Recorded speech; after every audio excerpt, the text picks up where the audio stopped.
들으라 기도하라 일하라 이 제목 가지고 하는 말씀 증거하도록 하겠습니다. 여러분 막연한 두려움이라는 말 우리 자주 듣습니다. 과연 내가 이걸 해낼 수 있을까? 내 인생이 정말 이렇게 살다가 이렇게 끝나는 게 아닐까? 지금 내가 하는 이 일이 무슨 의미가 있지? 정말 헛갈리고 헛짓거리 하고 있는 거 아니야? 그런 두려움이 막연한 두려움일 겁니다. 저도 그런 생각을 가질 때가 있습니다. 내가 지금 제대로 가는 건가? 내가 이런다고 뭐가 달라지는 거야? 라고 그런 생각 가질 때가 있습니다. 그런데 생각 저변에는 우리가 듣는 다른 사람들의 말에 많이 좌우된다는 겁니다. 여러분들 몽골 아시잖아요. 몽골 징기스칸이 그 유럽을 점령할 때 제일 쉽게 사용했던 방법이 유언비어 전략이었습니다. 유언비어 전략. 그래서 그들이 거기에 점령하게 되면 사람들은 다 사지를 묶어가지고 말에 딱 묶어가지고 말 엉덩이에다가 인장을 숯이죠. 숯에 달군 인장으로 엉덩이를 탁 때리는 거예요. 그럼 말이 깜짝 놀라서 찢어지면서 사람 몸을 찢게 한다. 그리고 아이들은 다 모아서 불태워버린다. 뭐 이런 유언비어를 침략하기 전에 그런 얘기를 하는 겁니다. 그러면 이제 성에서는 많은 공포감이 있을 거 아닙니까? 무지막지한 몽골 기병들이 온다라고 생각하는데 그때 이제 공격 개시일까지 퍼뜨리는 거예요. 그래서 공격 개시 시간이 되면 실제로 공격한 게 아니라 고양이 꼬리에다가 기름을 묻혀가지고 불을 붙여서 그 성 안으로 집어넣는 거예요. 그럼 고양이들이 너무 뜨거우니까 이리저리 막 뛰다가 숨고 뛰다가 성 안에 불이 나는 거예요. 그럼 사람들은 몽골 기병들이 공격했다는 그 두려움에 모두 다 놀라가지고 성문 밖으로 도망쳐 버리는 겁니다. 바로 이 유언비어 전략을 가지고 그렇게 했다는 겁니다. 그래서 징기스칸 싸우지 않고 폴란드까지 점령했던 겁니다. 우리도 이런 부정적인 비아냥, 충고, 가까운 친구들의 냉소적인 태도 그런 데서 우리의 삶의 부정적인 상태를 많이 느낍니다.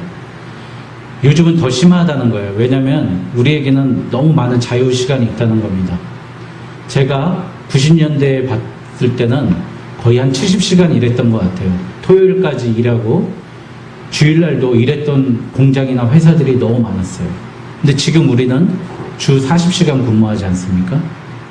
그것도 많다고 줄이자 막 이러고 있습니다. 자기 홀로 있는 시간이 많기 때문에 이상한 소리를 많이 듣는 시간이 많습니다. 요즘 오죽하면은 먹방 규제하겠다고 나라에서 그렇게 얘기 나옵니다. 먹방 그 해를 끼친다 국민 건강에. 여러분들 신체 훼손하는 유튜브 영상 그런 거만 하는 사람들이 있어요. 알고 봤더니 그게 돈벌이가 되니까 한다는 겁니다.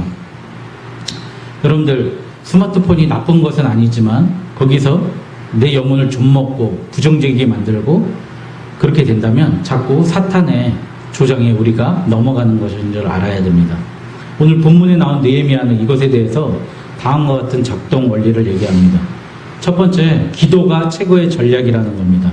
우리가 이 원리만 안다면 우리는 시간을 아낄 수 있습니다. 왜냐하면 아까도 얘기했지만 그런 허망한 시간에 빠져 있는 걸 줄일 수 있기 때문입니다.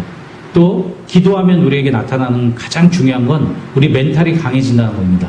남이 무슨 말을 하던 나는 하나님의 뜻에 따라서 갈 수 있다는 그런 강력한 멘탈이 강해진다는 겁니다. 세 번째, 우리의 직장에서 일터가 확연히 바뀔 겁니다. 오늘 우리에게 주시는 말씀을 한번 겸손하고 순종한 마음으로 다가가겠습니다. 1절에서부터 3절까지 산발락과 도비아가 우리 엄청나게 이제 우리를 비난하고 비아냥거립니다. 여우가 올라가도 너희 성벽은 곧 무너지리라. 여러분 승냥이나 시랑 이런 것들은 늑대 이런 것들은 떼지어 다닌다고 했습니다. 근데 여우는 혼자 생활을 한답니다. 혼자서 생활을 하는데 혼자서 다니는데 여우 조그마잖아요. 오죽하면 예수님께서 여우는 굴이 있으되 나는 인자는 머리 둘 곳 없다고.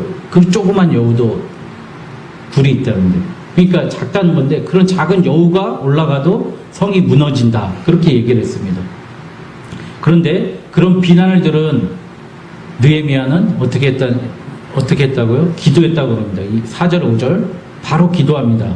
우리 하나님이시여 들으시옵소서. 우리가 업신여김을 당하나이다. 4절에 원하건대 그들이 욕하는 것을 자기들의 머리에 돌리사 노력거리가 되어 이방에 사로잡히게 하시고.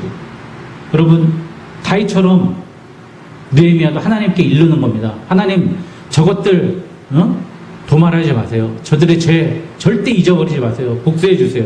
그런데 뭐라 그래요? 5절에 주 앞에서. 그러니까 내가 복수하는 게 아니라요, 주님께 맡기는 거예요.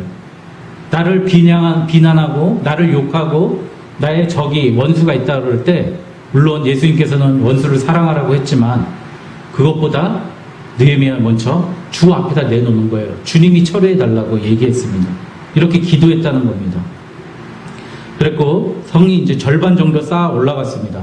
또 백성들도 마음이 들여서 이렇게 올라갔습니다. 자, 그러니까 여러분들 기도하니까 백성들도 그 마음을 들여서 했다고 그럽니다. 6절에 보니까 이는 백성이 마음을 들여 일을 하였습니다. 여러분, 기도하면 다른 사람들의 마음을 옮겨준다는 거예요. 변화시켜준다는 겁니다. 우리가 그 사람에게 잘 보여서, 그 사람한테 감언이 설해서, 그 사람에게 선물을 줘서 그 사람의 마음을 바꾸는 게 아니라 사람들의 마음을 얻으려면 그 사람을 위해서 기도하면 됩니다. 백성들이 마음을 들여서 일해서 성이 중간까지 쌓아졌다는 겁니다. 근데 7, 8, 9, 10, 11절에 보니까요, 또 산발락과 도비야, 아라비아 사람, 암몬 사람, 아스돗 사람, 이 보니까 예루살렘 성이 있으면 북쪽에는 산발락, 왼쪽에는 암몬, 좌측에는 아스돗, 밑에는 아라비아 해가지고 모두 포위하고 있는 거예요.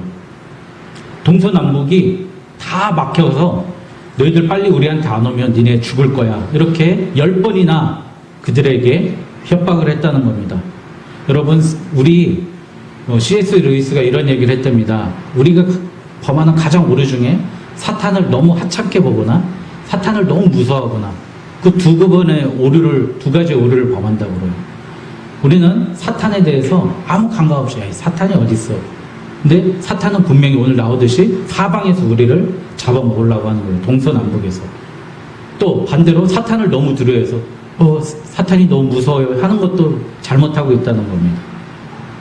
그때 또 9절에 기도합니다. 여러분 9절 한번 읽어볼까요? 시작. 우리가 우리 하나님께 기도하며 그들로 말미암아 파수꾼을 두어 주야로 방배하는데. 여러분, 자, 느헤미야는 어떤 패턴이었어요? 문제가 생기면 기도하고 해결하고 이런 패턴으로 갔다는 겁니다. 여러분, 우리가 기도하고 응답받은 일하고 기도하지 않았는데 응답받은 일하고 차이점에 대해서 한번 생각해 봅시다. 우리가 열심히 기도해서 내가 얻었어요. 그러면 그것은 하나님의 일이 되는 거예요. 그러니까 하나님의 것이 되는 겁니다. 근데 내가 기도하지 않고 운이 좋아서 얻게 됐다. 그냥 있다 보니까 저절로 됐어. 누가 해줬어? 아니면 내 힘으로 고생해서 됐어. 그거는 나의 일이 되고 사람의 일이 되고 세상의 일이 되는 겁니다. 그러니까 나에게 주어진 일이 있잖아요. 나에게 주어진 것이 하나님으로부터 왔다라고 생각하면 그것을 소중히 여기고 그것에 대해서 깊이 묵상하고 그것을 유지하려고 발전시켜 나가려고 노력하지만 내 힘으로 됐어? 어쨌든 됐어? 운으로 됐어? 하면은 그것을 하찮게 여기게 된다는 겁니다. 하나님의 응답을. 여러분, 항상 기도하고 응답받는, 아무리 사소한 일이라도 하나님이 주신 거라고 믿는 그런 마음을 가지시길 바랍니다. 여러분의 결혼, 취업, 진학, 건강, 우리 교회의 부흥에 이런 모든 문제에 대해서 우리는 간절히 기도하고 하나님의 역사를 기대해야 됩니다. 기도하지 않고 이루어진 모든 것은 우리 마음속에 도사리고 있는 교만이라는 무서운 세균이 우리를 오염시킨다는 겁니다. 그래서 두 번째, 내 속에 있는 우상을 철저히 파악해야 합니다.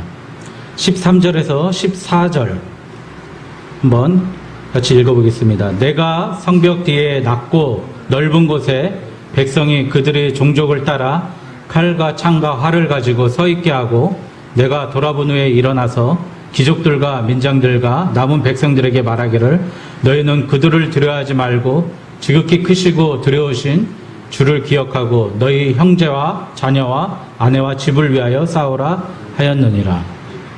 여러분, 이제 그들이 너무 두려워하고 그렇기 때문에 도저히 안 되겠다고 생각한 사람 느헤미야가요, 사람들을 다 집합을 시킵니다. 그리고 무장시키고 기도합니다. 그리고 백성들에게 이렇게 얘기합니다.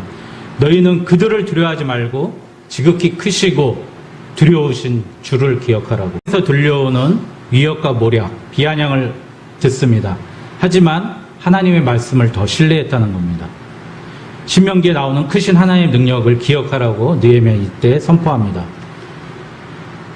적들이 공격 계획을 알려주었고 적들의 공격 계획을 알아서 우리가 방어를 해서요. 그 다음에 보면은 그들이 우리에게 침략을 못하게 만듭니다. 느헤미야는 우리 삶 가운데서 지극히 크신 하나님을 두려워하는 것, 그것이 내 안에 있는 우상을 떨쳐버리는 겁니다. 내가 하나님보다 더 두려워하는 것, 하나님보다 앞서 있는 것이 우상인 거예요. 여러분, 빅터 프랭클이라고 여러분들 심리학 전공하시는 분들은 다 아실 거예요. 독일 나치 수용소에서요, 3년인가? 예, 그 정도 있었던 것 같아요. 이분이 죽음의 수용소에서라는 책을 썼는데, 처음에 열차에 단체로 끌려가가지고요, 몸이 약한 사람, 그런 사람 90%를 다 가스실에 넣어서, 화장터에 넣어서 다 불태워 죽였어요. 그 10%에 겨우겨우 자기는 살아남은 거예요. 아우슈비츠 거기서. 그리고 나서 자기 옆에 있는 사람들이 영양실조로, 병으로 다 죽어나가요. 근데 자기는 치열하게 살아남는 거예요. 카포라고 하는 독일 같은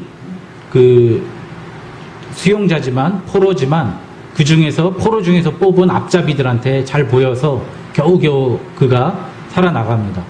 나중에 다른 수용소에 옮겨졌는데, 그때는 또 어떻게 됐냐면요,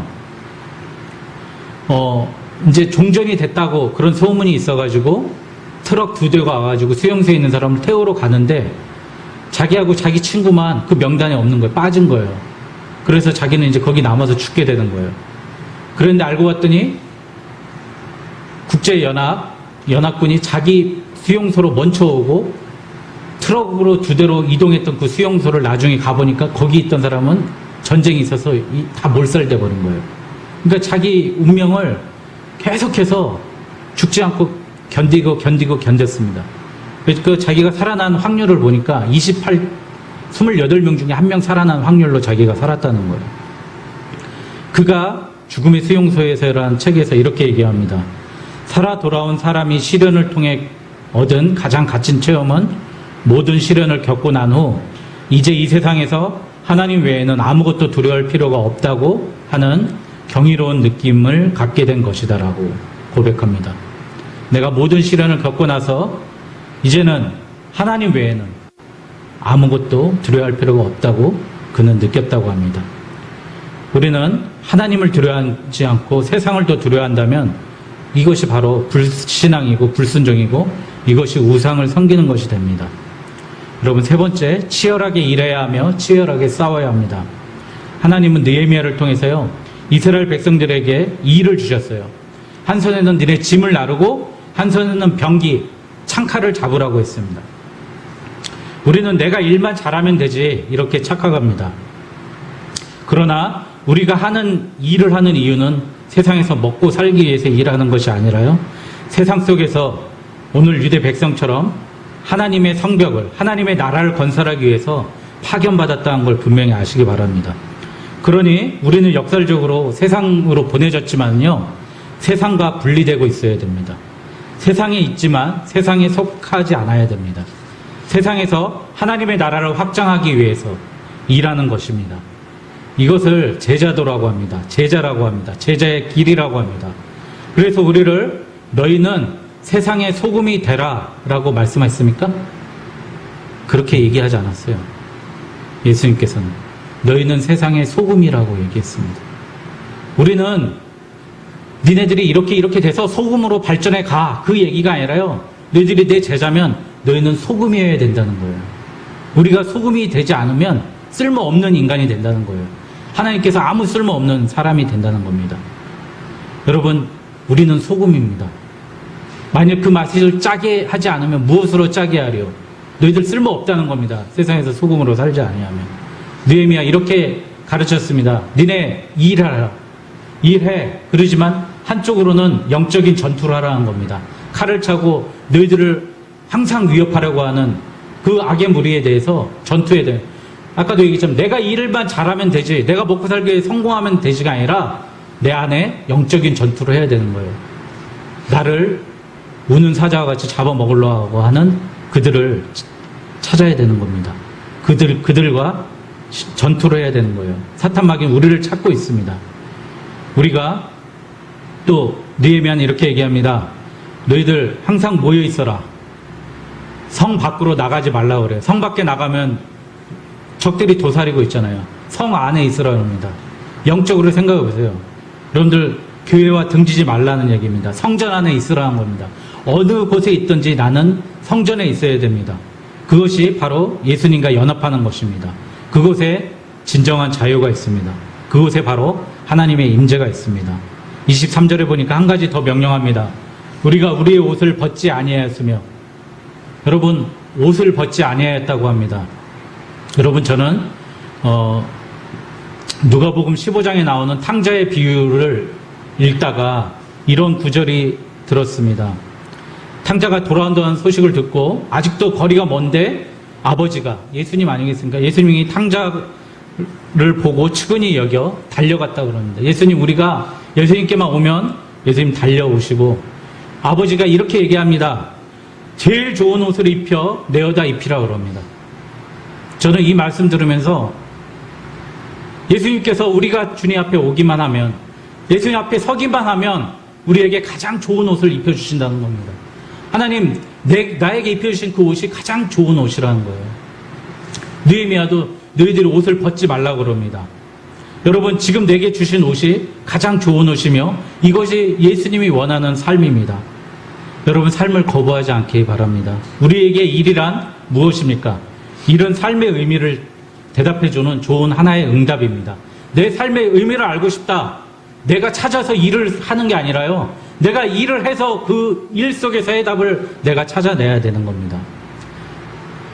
비터 프랭클은 이런 말을 합니다. 자신의 삶에 대해서 책임을 질므로써만 삶의 질문에 대답할 수 있다고. 내 삶의 의미는 내 삶의 짐을 짊어져야 알 수 있다고 합니다. 내가 주신 가장 좋은 옷 벗어버리지 말고 우리는 느헤미야처럼 끝까지 싸워야 됩니다. 한 손으로는 세상에서 열심히 일해야 됩니다. 그러나 다른 한 손으로는 무기를 들었어, 병기를 들었다 그래요. 영적인 싸움을 해야 됩니다. 사탄마귀 우습게 봐서는 안 됩니다. 그들도 치열하게 예루살렘 성적을 사방으로 둘러서 우리를 치려고 하고 있습니다. 여러분, 이 프로세스를 기억하십시오. 느헤미야, 하나님의 말씀도 듣고 세상의 말도 들었습니다. 그러나 그는 그 문제를 가지고 기도했습니다. 기도하고 나서 일했습니다. 치열하게 일하고 치열하게 기도하고 치열하게 들었습니다. 여러분, 바로 우리가 기도하는 게 우리 삶의 최고의 전략이고 승리의 길인 줄 믿습니다. 저와 여러분, 앞으로 우리 삶 속에서 들으면 하나님의 말씀 듣고 기도하고 일하는 저와 여러분 되시길 주님의 이름으로 축원드립니다.